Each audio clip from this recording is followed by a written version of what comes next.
নমস্কার বন্ধুরা, আমি পায়েল। এখন আপনাদের পড়ে শোনাবো সৈয়দ শামসুল হকের লেখা গল্প গন্তব্য। গল্পটি কেমন লাগলো নিচে অবশ্যই কমেন্ট করে জানাবেন। আর সাবস্ক্রাইব করতে ভুলবেন না পিএমজি অডিও, নিত্য নতুন স্বাদের বাংলা অডিও স্টোরি শোনার জন্য। ধরো আমার কোনো বন্ধু তোমার দিকে তাকালো আর তোমার মনে হলো তুমি উলঙ্গ হয়ে যাচ্ছ, আঁচল পড়ে যাচ্ছে, বোতাম ছিঁড়ে যাচ্ছে, তখন তুমি কি করবে? এখনো বিশ্বাস হতে চায় না যে বিয়ের রাতেই সামাদ তার স্বামী এ ভয়াবহ প্রশ্নটা করেছিল। বলল, তুমি কি করবে? সোনালি ফোঁটায় সজ্জিত শিরিনের মুখ জোর করে তুলে ধরে তার চিবুক সাঁড়াশির মতো ঠেসে ধরে হিস হিস করে সামাদ জানতে চেয়েছিল। ব্যথায় টনটন করে উঠেছিল চিবুক, আর প্রশ্নটা তাকে স্তম্ভিত করে দিয়েছিল। তখনও স্বামীকে সে ভালো করে দেখেনি, শুধু নামটা শোনা ছিল আর একটা ফটো দেখেছিল। শুধু জানতো যে তার স্বামী কালীগঞ্জ কলেজের অধ্যাপক, যে কালীগঞ্জে যেতে হয় লঞ্চে করে। বলো কি করবে? সামাদ তাকে সজোরে পেছনে ঠেলে দিয়ে এক রোখার মতো জানতে চেয়েছিল, কি করবে তুমি শিরিন? বিয়ের সন্ধে থেকে শিরিনের ভেতরটা অবিরাম দপদপ করছিল, তার স্বামী একটি পুরুষের স্পর্শ প্রতীক্ষা করে। কোনোদিন লঞ্চে সে চড়েনি, সেই লঞ্চে যাত্রা করবার কল্পনা করে। সে ছিল এক ধরনের ভয়, যে ভয় ভয় দেখায় না, যে ভয়ের খুব কাছে যেতে কেবলই ইচ্ছে হয়। বলো, উত্তর দাও। স্বামীর হাতে ধাক্কা খেয়ে বালিশে ছড়ানো ফুলের পাপড়ির ওপর পড়ে যেতে যেতে সেই প্রথম তাকে ভালো করে দেখেছিল শিরিন। কিন্তু ভালো করে কি দেখা গিয়েছিল? বাসর ঘরে জ্বলছিল লণ্ঠন। সে লণ্ঠন সামাদ নিজেই স্তিমিত করে দিয়েছিল খাটে উঠে আসবার সময়। ভালোই করেছিল। শিরিন জানত তার বোনেরা, তার সইয়েরা আড়ি পেতে থাকবে, টিনের বেড়ার ফোকর দিয়ে চোখ চালাতে চাইবে। হ্যাঁ, সেই অস্পষ্ট আলোতেও সামাদকে স্পষ্ট দেখা গিয়েছিল। আর তৎক্ষণাৎ শিরিন মর্মে মর্মে টের পেয়েছিল যে সামাদ পরিহাস করছে না। প্রশ্নের উত্তর না পাওয়া পর্যন্ত প্রশ্নটা সে করতেই থাকবে। বলো কি করবে? তখন সেই বন্ধুর সামনে থেকে তুমি সরে যাবে, না তার গালে একটা প্রচণ্ড চড় বসিয়ে দেবে? সামাদের মুখ তখন নেমে এসেছিল শিরিনের ওপর, এত কাছে যে তার নিঃশ্বাসের হলকা শিরিনের মুখের ওপর অদৃশ্য সরীসৃপের মতো খেলা করতে শুরু করেছিল। নিঃশ্বাসের হলকা ওড়াতেই শিরিন চোখ বুজে সেই প্রথম বলেছিল, এমন বন্ধু আপনার কেউ আছে বুঝি? ওই সামান্য কটা শব্দ উচ্চারণ করতে যে এতখানি শক্তির দরকার হতে পারে, শিরিন সেটা বুঝেছিল পর মুহূর্তেই। কথাগুলো বলে সে হাঁপিয়ে উঠেছিল, যেন 1 মাইল দৌড়ে গেছে। সেই কি দূরত্ব সৃষ্টির শুরু, কেবল মাইলের পর মাইল দূরে সরে যাবার শুরু। বাহ, এই তো কথা বলতে পারো দেখছি। বোবাও নও, কালাও নও। তাহলে এতক্ষণ দেরি করছিলে কেন উত্তর দিতে? সামাদ তাকে কঠিন 2 হাতে ঠেসে ধরে কানের কাছে চাপা চিৎকার করে উঠেছিল, বলো, এতক্ষণ উত্তর না দিয়ে কি ভাবছিলে? ভাবছিলে দেখুক তোমাকে? ভাবছিলে ভালোই তো, কেউ যদি দেখে? না, তুমি আমার, তুমি আমার, শুধু আমার, বুঝেছ? আমার। এক টানে বুকের কাপড় সরিয়ে হঠাৎ কামড় বসিয়ে দাঁতের ভেতরে মাংস রেখে সামাদ তখন অবিশ্রান্ত বলে চলেছিল, তুমি আমার, তুমি আমার।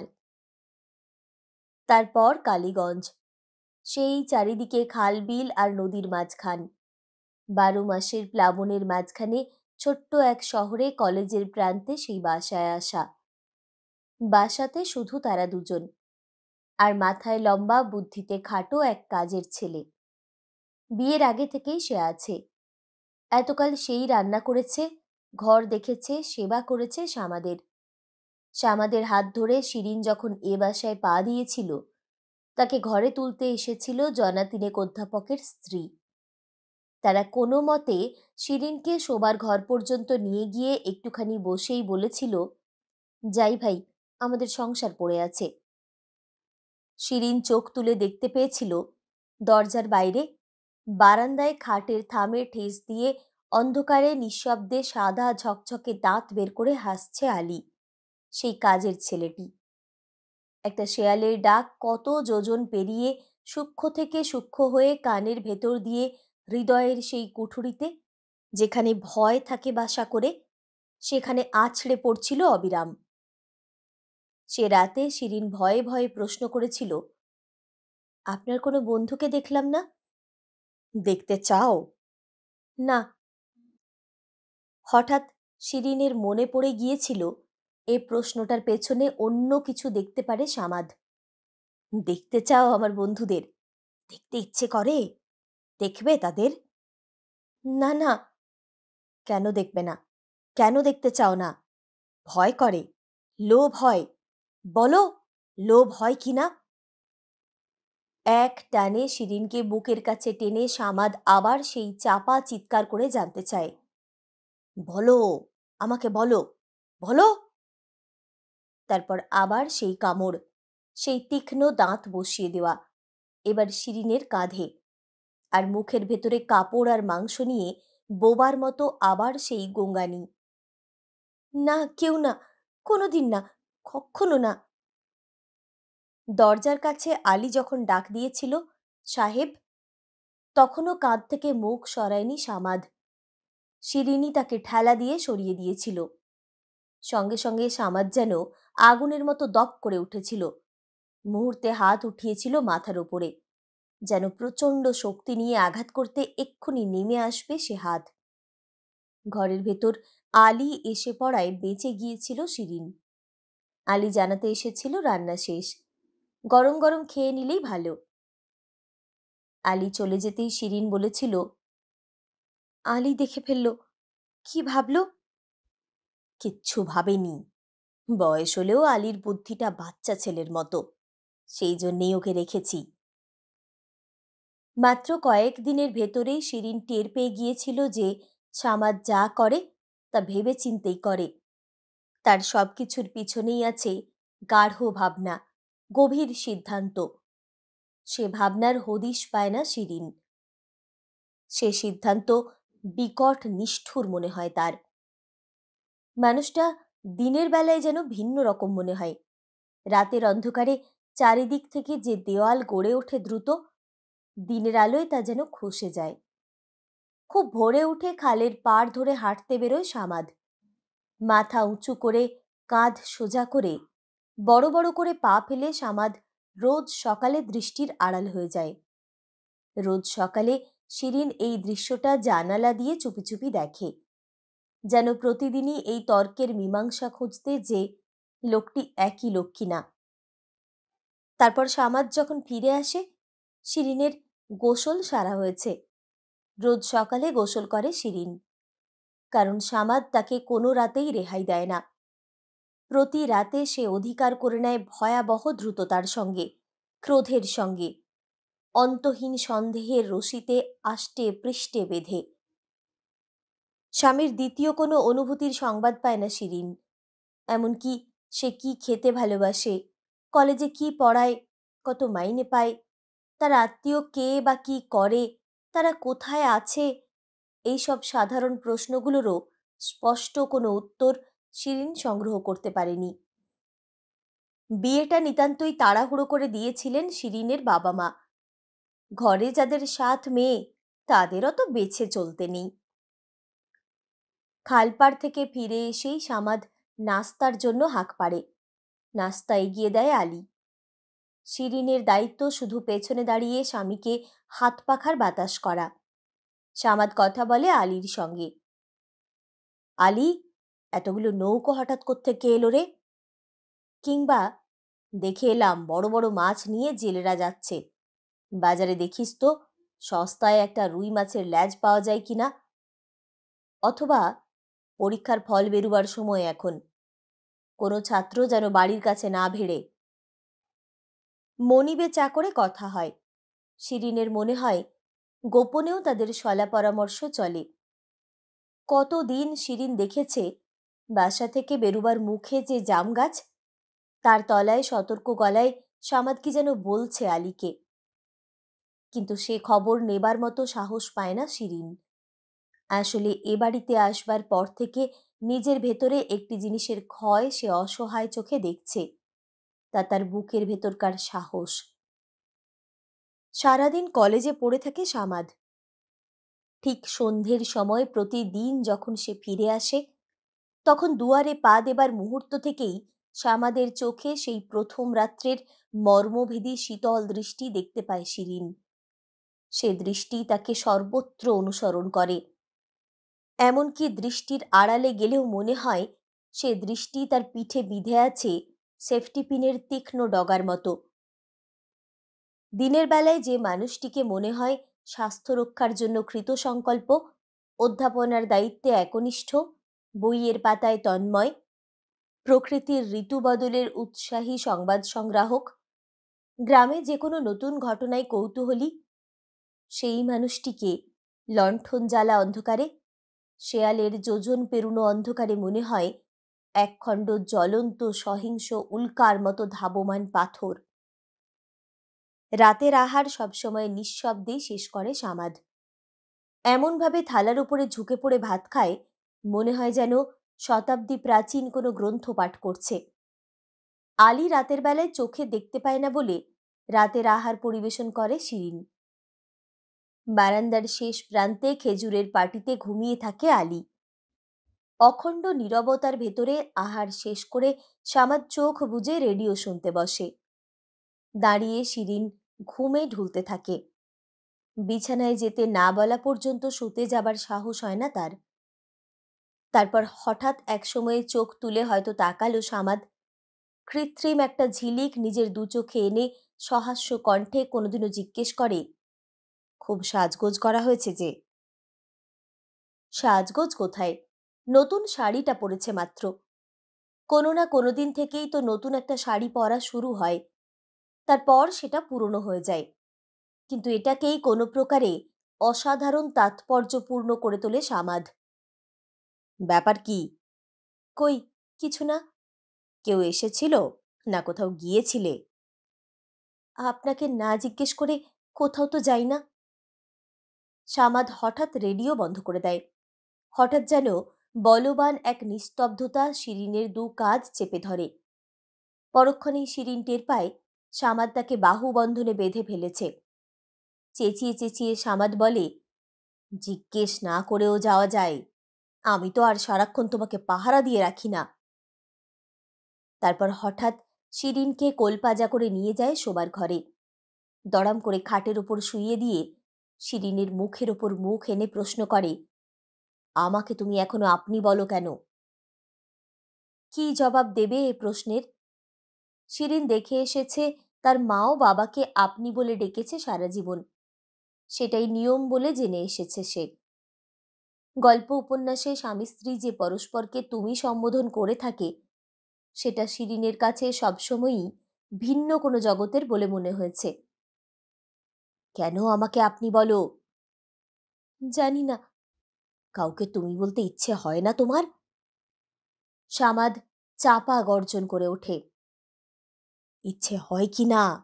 কোনো পুরুষকে, আমার চেয়ে সুন্দর, আমার চেয়ে বিদ্বান, আমার চেয়ে স্বচ্ছ কোনো পুরুষকে? না না না, চিৎকার করে ওঠে শিরিন। চুপ, চেঁচিও না, বেশ্যার মতো চেঁচিও না। তবুও কণ্ঠ নামায় না শিরিন। আগের মতোই চিৎকার করে বলে, আমি কাউকে চিনি না, কাউকে জানি না। আমাকে আপনি মেরে ফেলুন, আমাকে আপনি মারুন। বলতে বলতে প্রথমে কান্নায় ভেঙে পড়ে শিরিন, তারপর মূর্ছা যায়। অনেকক্ষণ পর বুকের ওপর প্রচণ্ড একটা ভার টের পেয়ে চিৎকার করে উঠতে গিয়েই শিরিন জেনে যায় সামাদ তার শরীরের ভেতর প্রবিষ্ট হয়ে উল্লাসের মতো আছড়াচ্ছে। বাইরে অবিরাম নদীর পাড় ভাঙার শব্দ শোনা যাচ্ছে, ঠিক যেখানে খাল এসে নদীতে মিলেছে।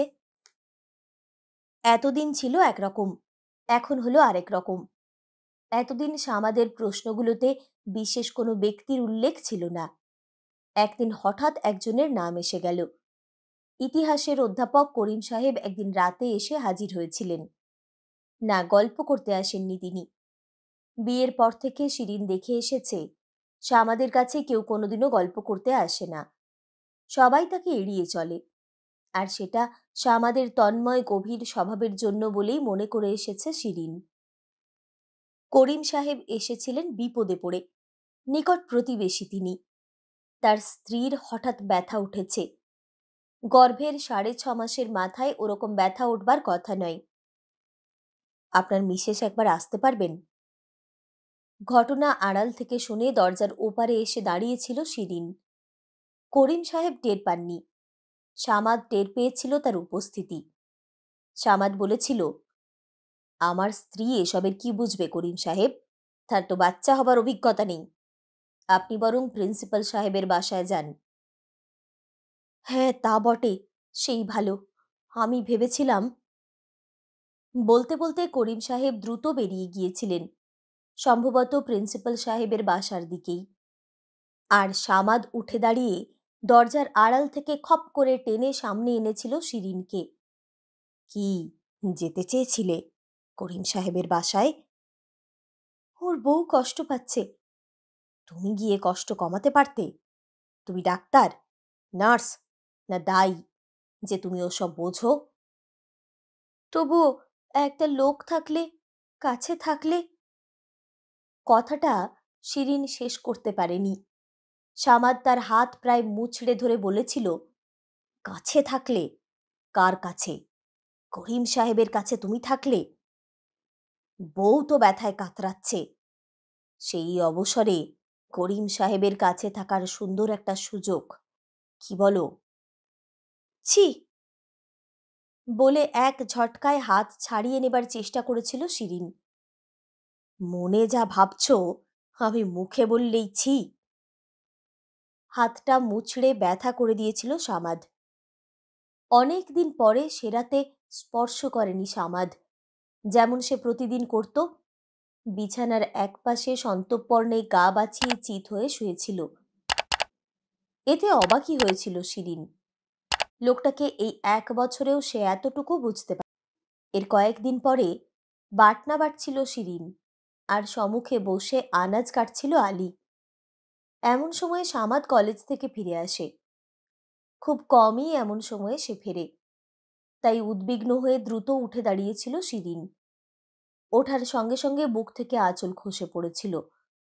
আর অন্যদিকে সাহেবকে ফিরতে দেখে আলী তার ঝকঝকে সবকটা দাঁত বের করে নিঃশব্দে একবার হেসেছিল। ঘটনা এই, কিন্তু বিচ্ছিন্ন সম্পর্কহীন কতগুলো অংশ জোড়া দিলে যে সম্পূর্ণ একটা বৃত্ত আঁকা যায়, শিরিন সেটা বুঝেছিল একটু পরেই। ঘরে এসো। সামাদের শীতল কঠিন স্বর। ঘরে এসে দাঁড়াতেই সামাদ বলেছিল, ভাবনি এখন আমি আসব? ভেবেছ আসব সেই সন্ধ্যের পর, না? হ্যাঁ, আপনি তো সন্ধ্যের আগে আসেন না। আর তাই বুকের কাপড় ফেলে হলুদ বাটছিলে আলীর সামনে। স্তম্ভিত হয়ে গিয়েছিল শিরিন। বলো, বাটছিলে কিনা? হ্যাঁ, বাটছিলাম। বুকের কাপড় পড়ে গিয়েছিল। শিরিন কোনো উত্তর দেয়নি। গিয়েছিল কিনা বলো, গিয়েছিল কিনা? লক্ষ্য করিনি। হঠাৎ মনের মধ্যে দুঃসাহস জেগে ওঠে শিরিনের। এই প্রথম পায়ের নিচে নরম কাদার বদলে শুকনো খটখটে মাটি যেন টের পায় সে। লক্ষ্য করনি? না, করিনি। কেন করনি? আপনার মতো ছোট মন আমার নেই বলে। কথাটা বলেই চলে যাচ্ছিল শিরিন। খপ করে তার হাত ধরে টেনে এনে সামাদ ফেলে দিয়েছিল তাকে খাটের ওপর। খাটের একটা কোণে শিরিনের মাথাটা ঠুকে গিয়েছিল। মুহূর্তে ছড়িয়ে পড়েছিল তপ্ত পাথরের মতো একখণ্ড ভয়াবহ ব্যথা। আমার ছোট মন আর তোমার মন উদার। লজ্জা করে না একটা বাচ্চা ছেলেকে শরীর দেখাতে? মূর্ছিত হয়ে গিয়েছিল বলেই স্বামীর বাকি কথাগুলো শুনতে পায়নি শিরিন। জেগে উঠে দেখে ঘরের এক কোণে লণ্ঠন জ্বলছে। কেউ মরে যাবার মতো করুণ একটা রাত নেমেছে। চোখ মেলে তাকাতেই সামাদ বলেছিল, না ওঠো, রান্না করো, খিদে পেয়েছে। আলীকে বের করে দিয়েছি, সে চলে গেছে।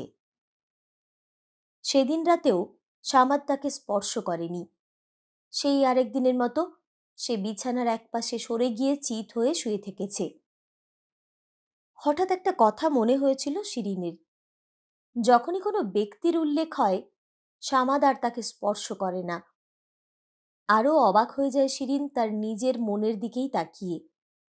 সামাদ তাকে যত আঘাতই দিক, প্রতি রাতে যে তাকে সে গ্রহণ করত, অধিকার করত, সে এতটা পর্যন্ত অভ্যস্ত হয়ে গিয়েছিল যে এখন তাকে সম্পূর্ণ উপেক্ষা করে লোকটার একপাশে শুয়ে থাকতে সে নিজেকে ভয়াবহ রকমে নিঃস্ব বোধ করছে। সাহস করে অনেকক্ষণ পরে কাছে সরে এসেছিল শিরিন। অনেকক্ষণ পরে আরও খানিকটা সাহস সঞ্চয় করে একটা হাত রেখেছিল সামাদের ওপর। ফিসফিস করে জিজ্ঞেস করেছিল, আপনি আমাকে সন্দেহ করেন কেন? কোনো উত্তর দেয়নি সামাদ। আমাকে বিশ্বাস করতে পারেন না? সামাদ নিশ্চুপ। আপনি ছাড়া আমার আর কেউ নেই, কেউ ছিল না। সামাদ তবু নিরুত্তর। তার চোখ দুটো আগের মতোই বোঝা। শিরিন তখন বলেছিল, কেন আপনি এরকম করেন, আমাকে বলতে পারেন না? তখন পাশ ফিরে শুয়েছিল সামাদ, শিরিনের দিকে পিঠ দিয়ে। শিরিন তখন সামাদের পিঠে হাত রেখেছিল। আমাকে ঘৃণা করেন? যেন একটা পাথরের সঙ্গে কথা বলছে সে। বউকে ভালোবাসতে হয়, জানেন না বুঝি? আপনি এত লেখাপড়া করেছেন, এত বোঝেন, এটা বোঝেন না? সামাদ তখন উঠে ঘর থেকে বেরিয়ে গিয়েছিল। শিরিন ভেবেছিল হয়তো সে এখনই ফিরে আসবে। কিন্তু অনেকক্ষণ বয়ে যাবার পরেও যখন সামাদ এলো না, তখন সে নিজেই উঠেছিল। ঘরের দরজা খুলে দেখে পাশে পড়ার ঘরে চেয়ারে বসে আছে সামাদ, সম্মুখে ছোট চৌকির ওপর দুপা তুলে দিয়ে। এখানে বসে আছেন? একতরফা কতক্ষণ কথা বলতে পারে মানুষ? বাইরে প্রবল প্রবাহিত রাত, নদীর শব্দ, শেয়ালের ডাক। শিরিন হঠাৎ অদ্ভুত এক সাহস পেয়ে যায়। তার সারা মুখে ছড়িয়ে পড়ে এক ধরনের স্মিত হাসি। সে চৌকির ওপর বসে পড়ে। তারপর বলে, আমিও তো বলতে পারি, কোনো মেয়ের দিকে তাকাবেন না। আপনার কলেজে তো কত ছাত্রী আছে। তারা আমার ছাত্রী, আমি অধ্যাপক। এই এতক্ষণে একটা উত্তর দেয় সামাদ, কিন্তু সে উত্তর যেন বর্ষার মতো তীক্ষ্ণ। তা হোক। শিরিন ভয় কাটিয়ে উঠেছে। ছাত্রীদের দেখে আপনার কোনো ইচ্ছে হয় না? না। কেউ একা আপনার সঙ্গে কথা বলতে আসে না? না। তাদের কাউকে আপনার পছন্দ হয় না? না। কেন হয় না? তারা সুন্দরী না? আমার মতো বুক তাদের নেই? আমার মতো হাত পা? আমার মতো চুল? আমার মতো শরীর? শিরিন নিজেই বুঝতে পারেনি প্রতিটি প্রশ্নে তার গলার পর্দা চড়ে যাচ্ছিল, চিৎকার করছিল সে। বুঝল তখন যখন প্রচণ্ড একটা চড় বসিয়ে দিল সামাদ তার গালে। সমস্ত মুখটাতে যেন আগুন ধরে গেল। দাঁতে দাঁত পিষে সামাদ শুধু বলল, শরীর দিয়ে আমাকে কেউ ভোলাতে পারে না, এই কথাটা জেনে রেখো। পরদিন সারা দিন বিছানায় শুয়ে রইল শিরিন। রান্না করল না, খেলো না। সামাদকেও না খেয়ে থাকতে হতো। কিন্তু সে বেরিয়ে গিয়ে সন্দেশ, পরোটা, দুধ বাজার থেকে কিনে এনে পড়ার টেবিলে বসে বসে খেলো। এত নিরুদ্বেগভাবে সে খেলো যেন বাড়িতে দ্বিতীয় কেউ না খেয়ে নেই। অনেক রাত পর্যন্ত রেডিও শুনল। তারপর সে বিছানায় এসে শীতল কঠিন গলায় আদেশ করল, গোসল করে এসো। গা কেঁপে উঠল তার। হঠাৎ করে তার মনে পড়ে গেল কেউ মরে গেলে তাকে গোসল করিয়ে মাটি দিতে হয়। সামাদ কি তাকে খুন করে মাটির তলায় আজ কবর দিতে চায়? যাও বলছি, সম্মোহিতের মতো শিরিন উঠে বসল। একবার ভয়ার্ত চোখে তাকালো স্বামীর দিকে। গোসল করতে যাও। রান্নাঘরের পাশে কুলগাছের নিচে পাতকুয়ো। অন্ধকার কুলগাছটা কঙ্কালের হাতের মতো ডালপালা ছড়িয়ে আছে। তারই তলায় ঝপঝপ করে গোসল করল শিরিন। আতঙ্ক যখন মানুষকে সম্পূর্ণ অধিকার করে নেয়, আতঙ্কের বোধ তখন থাকে না। গোসল করে বারান্দায় উঠে এলো সে। সমস্ত গায়ে ভিজে কাপড় সপসপ করছে তার। সেই কাপড়েই ভেতরে এলো। শুকনো কাপড়ের জন্য আলনায় হাত বাড়াতে যাবে, বিছানা থেকে সামাদের কণ্ঠ, যেন রেডিওর মতো ধাতব কণ্ঠ শোনা গেল। টেবিলে দুধ আছে, খেয়ে নাও।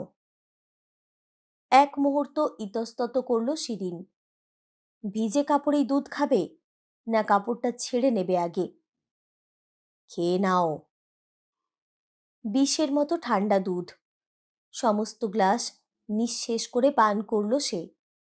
তারপর মন্ত্রমুগ্ধের মতো দাঁড়িয়ে রইল ঘরের মাঝখানে, যেন সে নিজে নয়, অন্য কেউ এই মাঝরাতে গোসল করেছে, দুধ খেয়েছে, দাঁড়িয়ে আছে, আর সে নিজে বহু দূর থেকে স্মিত মুখে এসবই প্রত্যক্ষ করছে। কাছে এসো।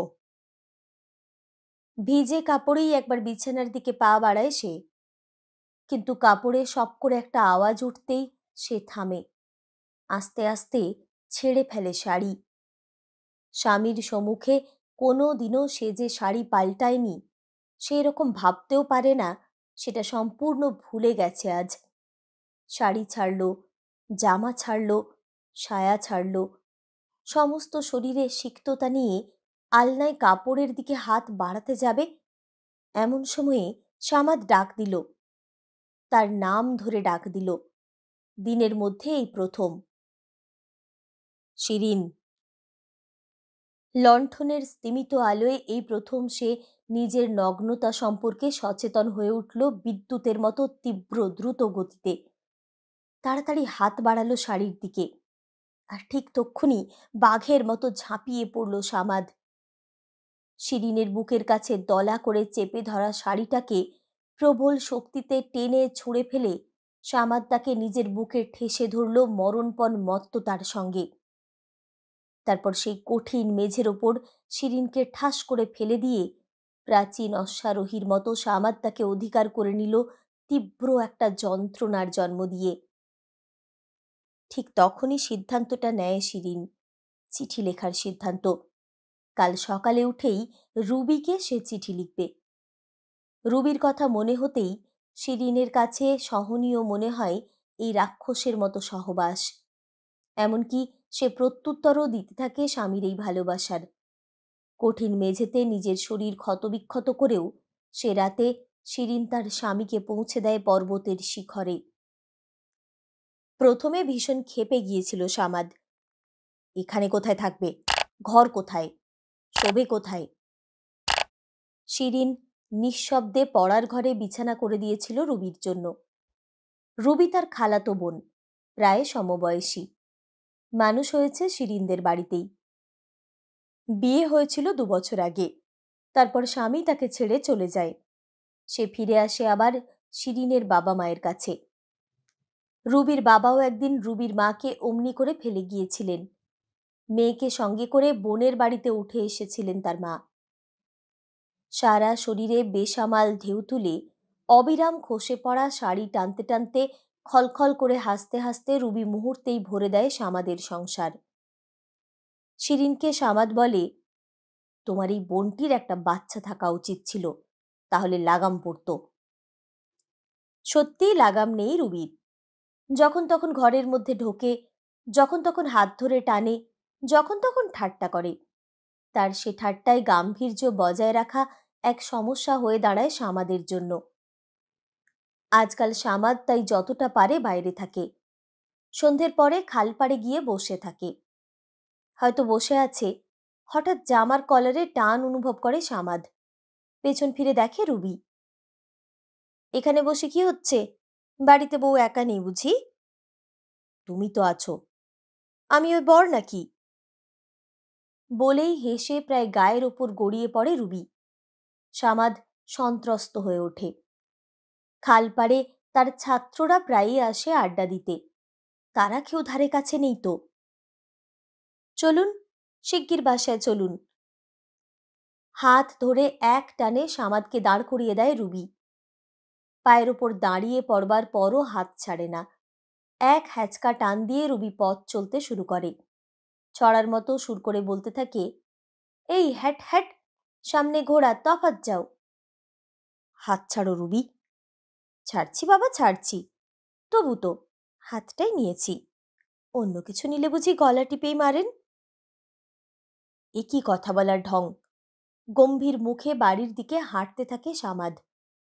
হঠাৎ তাকে চমকে দিয়ে রুবি বলে, কি দুলা ভাই, কথাটা বুঝি মনে ধরলো? প্ল্যান করছো? সামাদ তাকে পেছনে ফেলে লম্বা লম্বা পায়ে বাড়ি ফিরে আসে, একবারও পেছনে তাকায় না।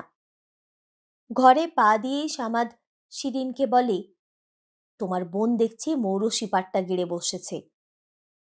থাক না কিছুদিন, 1 মাস তো হলো এসেছে। রান্না করতে করতে জবাব দেয় শিরিন, ভেতরের হাসিটাকে জোর করে চেপে রাখে। স্বামীর বুকে অস্বস্তির কাঁটা খচখচ করছে টের পেয়ে এক ধরনের তৃপ্তি হয় তার। সে বলে বিজয়িনীর মতো গলায়, আপনার অসুবিধে হলে না হয় ওকে বলে দেব চলে যাবার জন্য। তাই দিও, কালকেই যেন চলে যায়। সামাদ গিয়ে রেডিওর কাঁটা ঘোরাতে থাকে অস্থির আঙুলে, অনেকক্ষণ। কি জানি কেন কোনো স্টেশনই তার মনে ধরে না। বক্তৃতা ফেলে গান ধরে, গান ফেলে আবার বক্তৃতা, তারপর দুর্বোধ্য ভাষায় কোনো বেতার প্রচার শোনে কিছুক্ষণ, আবার ফিরে যায় গানে। শিরিন ঘরে এসে জিজ্ঞেস করে, রুবি কই? আমি কি জানি, আমি কি করে জানব? সামাদ তেতো গলায় উত্তর দেয় প্রায় চিৎকার করে। আজকাল শিরিন উপভোগ করতে শিখেছে সামাদের দুর্ব্যবহারগুলো। সে তাই আহত হয় না, স্বাভাবিক কণ্ঠেই জানায়, বাহ, আপনাকেই তো খুঁজতে গেল তখন। রেডিওর নবে হাত থেমে যায় সামাদের এক পলকের জন্য। তারপর সজোরে কাঁটা ঘুরিয়ে চীনা ভাষার এক বেতার প্রচারে পৌঁছে বক্তৃতার সেই উচ্চ গ্রামের ভেতরে প্রায় লুপ্ত কণ্ঠে সামাদ জিজ্ঞেস করে, এখনো ফেরেনি? কই না, খুঁজে দেখো। আমাকে তো আপনি বাড়ি থেকে বেরুতে দেন না। যাও খুঁজে দেখো। রাতে আমি বেরুতে পারবো না। শিরিন চৌকাঠের ওপর দৃপ্ত ভঙ্গিতে দাঁড়িয়ে থাকে। খট করে রেডিও বন্ধ করে দেয় সামাদ। শিরিনের একবার মনে হয় এখনই তাকে আঘাত করবে সামাদ। সেই আঘাতের অপেক্ষায় চিবুক সম্মুখে ঠেলে দিয়ে উদ্যত ভঙ্গিতে দাঁড়িয়ে থাকে শিরিন। সামাদ কিন্তু আঘাত করে না। কথা যখন বলে উঁচু গলাতেও বলে না, প্রায় কোমল, প্রায় চিন্তিত, ইতস্তত গলায় সামাদ বলে, গেল কোথায়? ডোবাবে মান সম্মান, সব ডোবাবে। সঙ্গে সঙ্গে পেছন থেকে উপচে পড়া জলধারার মতো খিলখিল একটা হাসি শোনা যায়। চমকে পেছন ফিরে সামাদ দেখে জানালার বাইরে জুঁই ফুলের ডাল সরিয়ে উঁকি দিয়ে দাঁড়িয়ে আছে রুবি। তার সেই সকৌতুক হাসির কাঁপড় লেগেছে হাতের মুঠিতে ধরা গাছের ডালে। থির থির করে কাঁপছে পাতা আর সাদা সাদা ফুলগুলো। তারপর সরাত করে ডাল ছেড়ে দিল রুবি। মুহূর্তেই পাতায় আবার ঢেকে গেল জানালা। বুঝি এক ঝলক সুবাস সঙ্গে করেই ঘরে এসে দাঁড়ালো রুবি। তর্জনী তুলে বলল, তবে যে আমাকে চলে যেতে বলছিলেন বড়? তার মানে শিরিনকে রান্নাঘরে যা বলেছিল সামাদ, তার সবটুকুই আড়াল থেকে শুনেছে সে। চলে যেতেই যদি বলছেন, তো আমাকে নিয়ে তো ভয় কিসের সাহেব? আবার সেই উন্মত্ত খিলখিল হাসি। সে হাসিতে ফুলগাছের ডাল নয়, শরীরের ভেতরে শিরা উপশিরা এবার কাঁপড় লাগে। তখন জোর করে কঠিন হবার চেষ্টা করে সামাদ।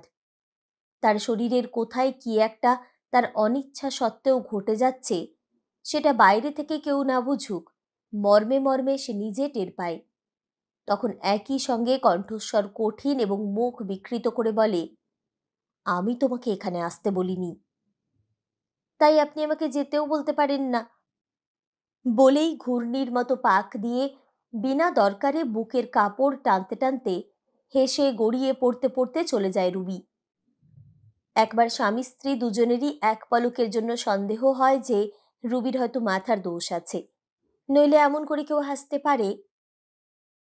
রুবিকে যে শিরিন স্বামীর কাছে না জিজ্ঞেস করেই আসতে বলেছে, চিঠিতে তাকে বলেছিল, খবরদার তুই ওকে বলবি না, আমি আসতে লিখেছি, বলবি তুই নিজেই এসেছিস। সেই মিথ্যেটা কি সামাদ ধরতে পেরেছে? স্বামীর দিকে তাকিয়ে নিজের আশঙ্কার চেয়ে বড় হয়ে ওঠে স্বামীর জন্য ক্ষীণ একটা সহানুভূতি। শিরিন হঠাৎ যেন বুকের ভেতরে কি করে টের পেয়ে যায়, সামাদ যে প্রবল হাতে এই সংসার ইচ্ছে মতো ঘোরাতো ও ফেরাতো, এখন সেই হাতের ওপর আরেকটি হাত এসে পড়েছে। সে হাত রুবির। সামাদের পক্ষে কিছুতেই যেন আর সে হাতের চাপ না মেনে উপায় নেই। মমতার ক্ষীণ একটা ধারা অপ্রতিরোধ্যভাবে বইতে থাকে শিরিনের ভেতরে, কিন্তু পরক্ষণেই নিজেকে কঠিন করে তোলে সে। এই তো সে চেয়েছিল, রুবিকে দিয়ে এভাবেই জব্দ করতে চেয়েছিল সামাদকে। নিজের হাতে যা পারেনি, অন্যের হাতে সেই শাস্তিই তো দিতে চেয়েছিল তার স্বামীকে। মুখ ফিরিয়ে শিরিন চলে যায় স্বামীর সম্মুখ থেকে। সামাদ আবার ঝুঁকে পড়ে রেডিওর ওপর। আবার সে অস্থির আঙ্গুলে কাঁটা ঘোরাতে থাকে, কিন্তু কিছুক্ষণ আগের সেই নিবিষ্টতা তার ভেতরে আর লক্ষ্য করা যায় না। শিরিন রান্নাঘরে গিয়ে দেখে রান্নার যেটুকু বাকি ছিল রুবি তা নিজেই সেরে নিচ্ছে। উনুনের লাল আগুনের আভায় রুবিকে ভারী রূপসী দেখাচ্ছে, যেন সেই পৃথিবীর নয়, স্বর্গের, স্বর্গ থেকে নির্বাসিতা। শিরিনের মনের ভেতরে সমস্ত অনুভূতি পলকে স্থান করে দিল নতুন এক অনুভূতিকে। সে অনুভূতি করুণার, যে করুণা তাকে ফেলে অন্য মেয়ের কাছে রুবির স্বামীর চলে যাবার জন্য। হঠাৎ মর্মের ভেতরে শিউরে উঠল শিরিন। ঈর্ষা তাকে ছোবল দিয়েছে, একেবারে হঠাৎ এবং অপ্রত্যাশিতভাবে, যেন ঘর থেকে পা বাড়াতেই গোখরো সাপের মাথায় পা পড়েছে তার।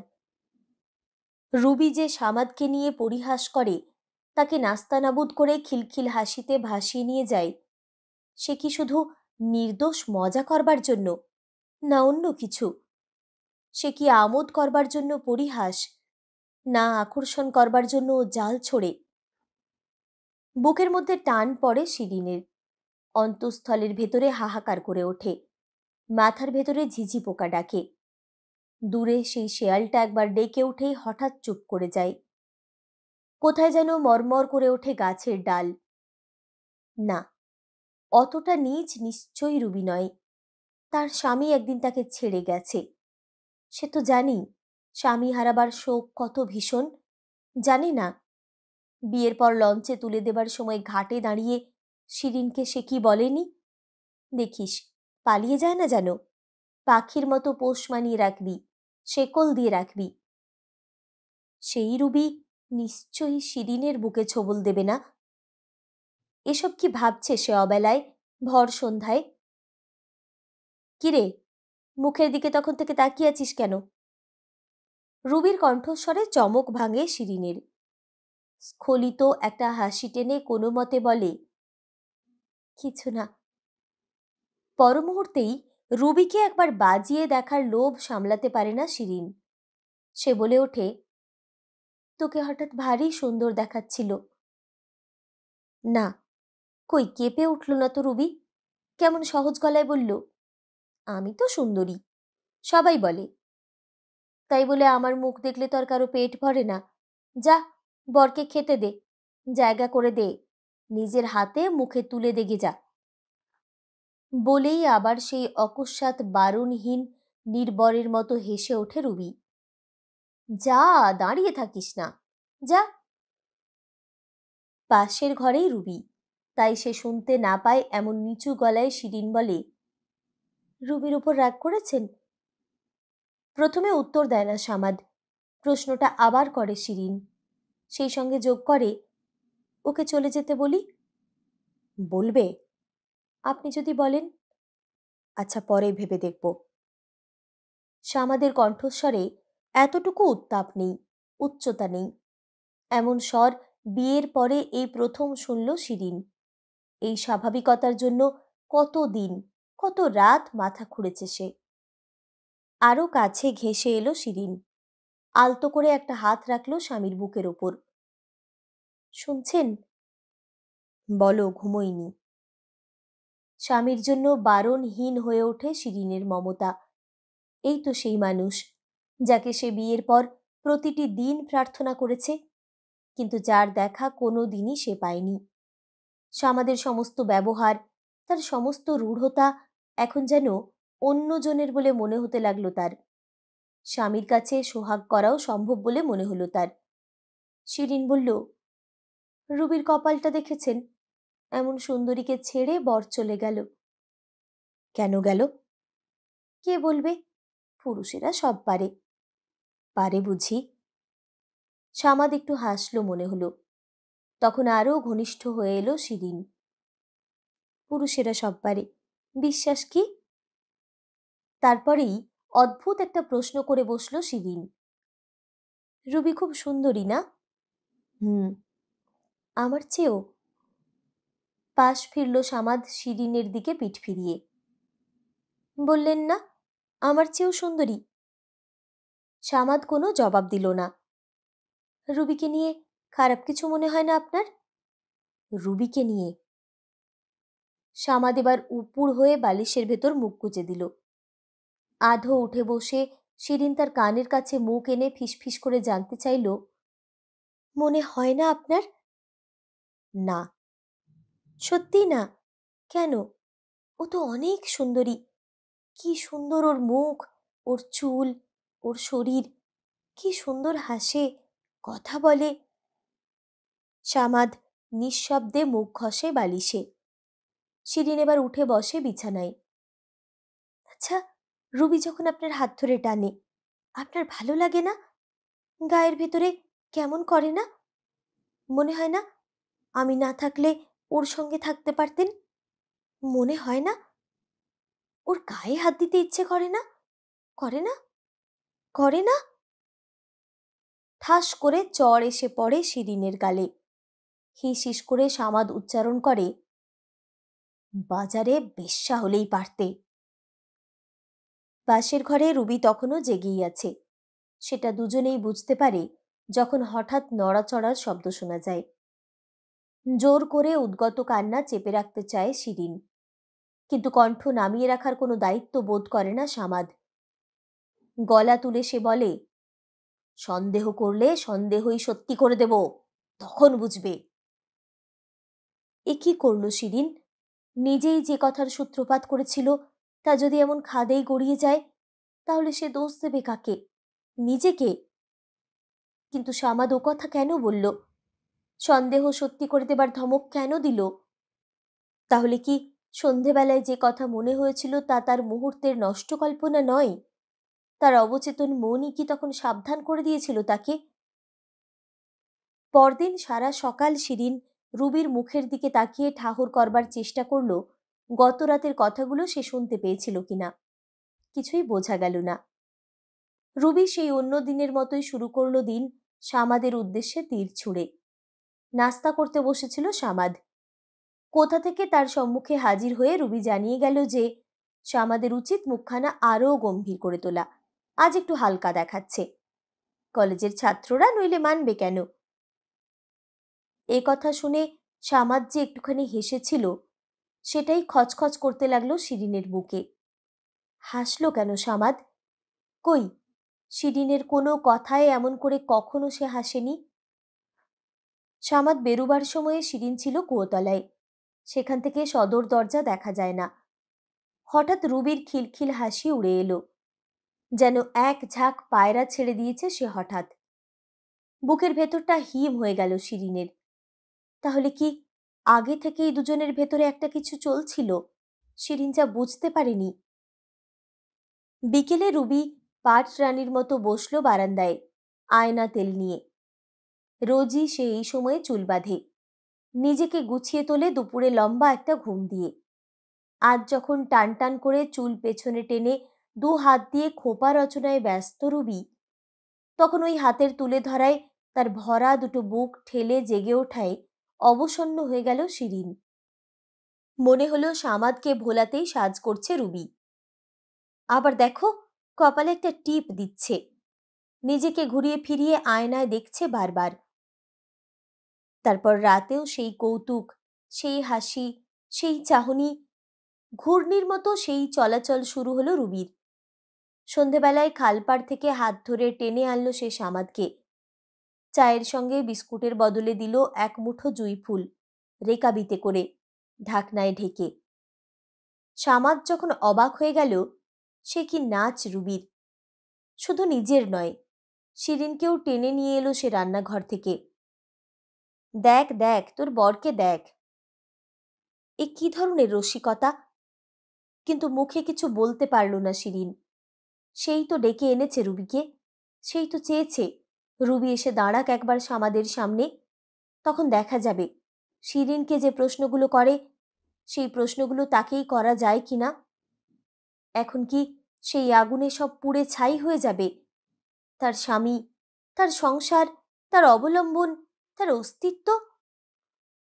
নিজেকে কেটে ফেলতে ইচ্ছে করল শিরিনের যখন সে রুবিকে দেশে ফিরে যেতে বলল, আর তার উত্তরে রুবি বলল, এই তো সবে এলাম, এখনই যাব কি রে? তবে কি শিরিনকে নিঃস্ব করেই চলে যাবার পণ করেছে সে? সামাদও আর বলে না যে ওকে এবার যেতে বলো। সেও কি গোপন ষড়যন্ত্রে মেতে উঠেছে রুবির সঙ্গে, নাকি নতুন কোনো পরীক্ষা করে দেখছে শিরিনকে?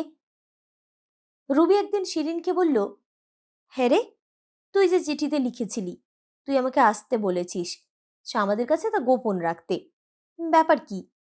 আর কি গোপন রাখিস বরের কাছ থেকে? ধর তোর বড় যদি কোনো কিছু গোপন করে তোর কাছ থেকে, তখন কি করবি? নাকি দুজনেই কাটাকুটি হয়ে যাক? সেই ভালো। কিরে, কিছু বলছিস না যে? শিরিন কোনো উত্তর দেয়নি তার এতগুলো প্রশ্নের। তখন রুবি নিজেই গা মটমট করে মুচড়ে হাই তুলে বলল, তুইও বাপু আজকাল কেমন হয়ে যাচ্ছিস। বরকে বলবি রাতে আরও একটু বেশি করে আদর করতে, তাহলে সারাদিন মেজাজ ভালো থাকবে। আজকাল আর আদর করে না বুঝি? পুরনো হয়ে গেছিস? নতুন খুঁজছে নাকি? বুকের ভেতরে ধক করে উঠল শিরিনের। কিন্তু এ কি অলক্ষণে সন্দেহ পেয়ে বসেছে শিরিনকে? সে রাতের পর থেকে সর্বক্ষণ চোখ মেলে আছে সে। একটা দিনও তো এমন কিছু চোখে পড়েনি যাতে সন্দেহটা সত্যি হয়ে যেতে পারে। তাহলে বুকের ভিতরে দাউ দাউ করে আগুন জ্বলে তার। একদিন সামাদকে সে বলেই ফেলে, রুবিকে আপনি চলে যেতে বলেন। না। এক মুহূর্তের জন্য কি তখন মরে গিয়েছিল শিরিন? সামাদ স্পষ্ট গলায় বলতে পারল, না না, সে যাবে না, আমি তাকে যেতে দেব না। শিরিন প্রাণপণে চেষ্টা করল কেন এই কথাটি একবার উচ্চারণ করতে, কিন্তু কিছুতেই পারল না। সমস্ত দেহ যেন তার হাতছাড়া হয়ে গেছে। উত্তরটা সামাদ নিজেই দিল। পাশ ফিরতে ফিরতে বলল, তুমি তো বলেছিলে তোমার বোন সুন্দরী, তার গায়ে হাত দিতে আমার ইচ্ছে করে কিনা। তুমি তো জানতে চেয়েছিলে, চাওনি? তাহলে থাকুক, সারা জীবন থাকুক তোমার বোন। আর তুমি দেখো, চোখ ভরে দেখো, তুমি দেখতে না চাইলেও দেখবে, দেখতে তোমাকে হবে। সামাদের পায়ের ওপর মাথা খুঁড়তে পারত শিরিন, কিন্তু সেই শক্তিটুকু তার আর অবশিষ্ট নেই। সামাদ সব পারে, এতদিনে বুঝে গেছে শিরিন। এমনকি কাল থেকে রুবির সঙ্গে শুতে গেলেও সে অবাক হবে না। কিন্তু রুবি কি করবে? সেও কি শিরিনের চোখের সামনে শিরিনের সংসারে সামাদকে নিয়ে দৌড়ে খিল দেবে? দিতে পারবে, হয়তো পারবে। রুবিকেও অচেনা মনে হয় তার। যে রুবির সঙ্গে কৈশোর থেকে সে বড় হয়েছে, সে রুবি এ নয়। বারবার এটাই শুধু মনে হয় শিরিনের। আর দাউ দাউ করে বুকের ভেতরে আগুন জ্বলে। দিন সাতেক পরে শিরিন হঠাৎ লক্ষ্য করে রুবি আর সেই আগের রুবির মতো হাসে না। যখন তখন উচ্ছল গলায় রসিকতা করে ওঠে না, সামাদের হাত ধরে টানাটানি করে না। শিরিন লক্ষ্য করে সামাদ সেই আগের মতোই মাথা নিচু করে খায়, চোখ বুজে রেডিও শোনে। সেই আগের মতোই ঘুমোতে যাবার আগে অত্যন্ত দ্রুততার সঙ্গে একবার অধিকার করে নেয় শিরিনকে, যেন এ বাড়িতে রুবি নেই, রুবি কখনো আসেনি, যেন আগের সব আবার চলছে। দুপুরে একদিন রুবি তার হাত ধরে বলল, শিরিন, এবার যেতে হবে, কবে যাব বল? তখন অকস্মাৎ এক পরম ঔদার্য পেয়ে বসে শিরিনকে। রুবির চিবুক ধরে সে বলে, কটা দিন যাক না, আর কি আসা হবে? কেন ও কথা বলছিস কেন? আবার ডাকলেই আসবো, নাকি আর ডাকবি না কোনোদিনও? বল, কেন বলছিস? কিছু না, এমনি, নিশ্চয়ই কিছু। বল তুই আমাকে। না, কিছু না, কিছু না। জোর করে হাত ছাড়িয়ে উঠে যায় শিরিন। পেছনে পেছনে এসে দাঁড়ায় রুবি। শিরিনের কাঁধে হাত রেখে রুবি বলে, হঠাৎ সে উদ্দাম খিলখিল হাসি হেসে উঠে, ভেবেছিস তোর বরকে আমি চুরি করে নিয়েছি? বোকা, তুই একটা বোকা, আর কিচ্ছু না, তুই মস্ত বড় বোকা। দপ করে আবার সেই আগুন জ্বলে উঠল শিরিনের বুকের ভেতর। মূর্ছিত হয়ে পড়ে গেল সে। সেদিন সকাল থেকেই মেঘ করেছিল। বিকেল নাগাদ সারা আকাশ ছেয়ে গেল ঘন কালো মেঘে। সন্ধ্যের আগেই নামল অকাল সন্ধে। তারপর মুষলধারে বৃষ্টি। বৃষ্টিতে ভিজেই ফিরে এলো সামাদ কলেজ থেকে। এসে দেখল বিছানায় ঝরে পড়া একটা বিবর্ণ পাতার মতো শুয়ে আছে শিরিন, তার চোখ বোঝা। ঘরে পা দিয়ে শিরিনকে দেখেই রুবির দিকে তাকিয়েছিল সামাদ। রুবি এসে খাটের বাজু ধরে বলল, শিরিনের অসুখ, আপনি হাত মুখ ধুয়ে নিন, আমি চা দিচ্ছি। শিরিন চোখ খুলতে চেয়েছিল, শক্তি হয়নি চোখ খুলবার। বলতে চেয়েছিল, আমার কোনো অসুখ হয়নি, শক্তি পায়নি উচ্চারণ করবার। যেন সে প্রবল একটা নেশা করেছে, সব বুঝতে পারছে কিন্তু সাড়া দিতে পারছে না। অনেক রাতে তার মনে হলো সামাদ এসে পাশে শুয়েছে। তখন অনেক কষ্টে চোখ খুলল শিরিন। তাকিয়ে দেখল লণ্ঠনের আলোয় ঘরের ভেতরে অতিকায় এক ছায়া পড়েছে। বাইরে তুমুল শব্দ তুলে অবিরাম বৃষ্টি পড়ছে। কোথাও একটা খোলা জানালা অবিশ্রান্ত আছড়ে পড়ছে। তখন আবার চোখ বুজল শিরিন। বুকের আগুন সারা দেহে ছড়িয়ে পড়েছে তার। দেহটা সত্যি এবার জ্বলছে। মাংসের প্রতিটি কোষ একে একে পুড়ে যাচ্ছে। কত কোটি কোষ আছে মানুষের দেহে, পুড়ে ছাই হতে কত অযুত বছর লাগে। কপালে হাতের স্পর্শ টের পায় শিরিন, সামাদের হাত। সমস্ত জ্বর যেন নিমেষে থেমে যায়। বাইরে বৃষ্টির মতোই শীতল হয়ে আসে সারা শরীর। সামাদ যদি এখন তাকে একবার বুকের ভেতরে জড়িয়ে ধরত, তাকে দু হাত দিয়ে ঘিরে ধরত। হঠাৎ কপাল থেকে হাতটা সরে যায়। শিরিন চোখ মেলে অতি কষ্টে দেখে বিছানা থেকে উঠে দাঁড়াচ্ছে সামাদ। তখন শরীরের অবশিষ্ট শক্তি দিয়ে সে আঁকড়ে ধরে সামাদের হাত। যেন বহুদূর থেকে সামাদের কণ্ঠস্বর ভেসে আসে, পাশের ঘরে পানি পড়ে, বেশি বৃষ্টি হলে একবার দেখে আসি। হাতটা প্রাণপণে চেপে ধরে শিরিন। সমস্ত শক্তি জড়ো করে উচ্চারণ করে, না, ঘর ভেসে যাবে, না, পানিও ঘরে এসে পড়বে, না। নিঃশব্দে মুচড়ে হাত ছাড়িয়ে নেয় সামাদ। একবার শিরিন চোখ মেলে দেখে সামাদের মুখে তার নিজের কপালের ছায়া। সে ছায়ায় মুখটাকে দেখাচ্ছে মরা মানুষের খুলির মতো। আবার সে চোখ মুখে দেখে সামাদ নেই। শিরিন তখন উঠে দাঁড়ায়, পড়ে যেতে যেতে সামলে নেয় নিজেকে। তারপর ছেলেবেলায় প্রথম হাঁটার মতো টলমল পায়ে খাট ধরে, টেবিল ধরে, বেড়ার খুঁটি ধরে এগিয়ে যায় পাশের ঘরের দরজার কাছে। বিস্ফারিত দু চোখ মেলে শিরিন দেখে চৌকির ওপর হাঁটু জড়ো করে শুয়ে আছে রুবি। পাশে দাঁড়িয়ে ঝুঁকে পড়ে তার কোমরের দুপাশে কাতুকুতু দিচ্ছে সামাদ। মুখের ওপর বালিশ টেনে অদম্য হাসিটাকে চাপা দেবার ব্যর্থ চেষ্টা করছে রুবি। হঠাৎ তারা দুজনেই দেখে শিরিনকে। সামাদ কয়েক মুহূর্ত স্থাণুর মতো দাঁড়িয়ে থেকে আবার ঝুঁকে পড়ে কাতুকুতু দেয় রুবিকে। রুবি মুখের ওপর থেকে বালিশ ফেলে বাধা বন্ধনহীন ঝর্ণার মতো হেসে ওঠে এবার। তারপর আঙুল দিয়ে রুবি সামাদকে দেখায় দরজার দিকে। দরজা খোলা। শিরিন সেখানে নেই। শিরিন বিছানাতেও ফিরে যায়নি। জানালা খুলে হাত বাড়িয়ে জুঁই গাছের ডাল সরিয়ে বৃষ্টির ঘন একটা চাদর দেখা যায় শুধু, আর কিছু না। যদি তারা দেখতে পেত তাহলে দেখত শিরিন সেই সন্ধে থেকে অবিশ্রান্ত বৃষ্টির ভেতরে খাল পেরিয়ে, নদী পেরিয়ে, মাঠ পেরিয়ে, বুকের ভেতরে আগুন নিয়ে এখন এমন একটা গ্রামের দিকে যাচ্ছে যেখানে আর কোনো শোক নেই।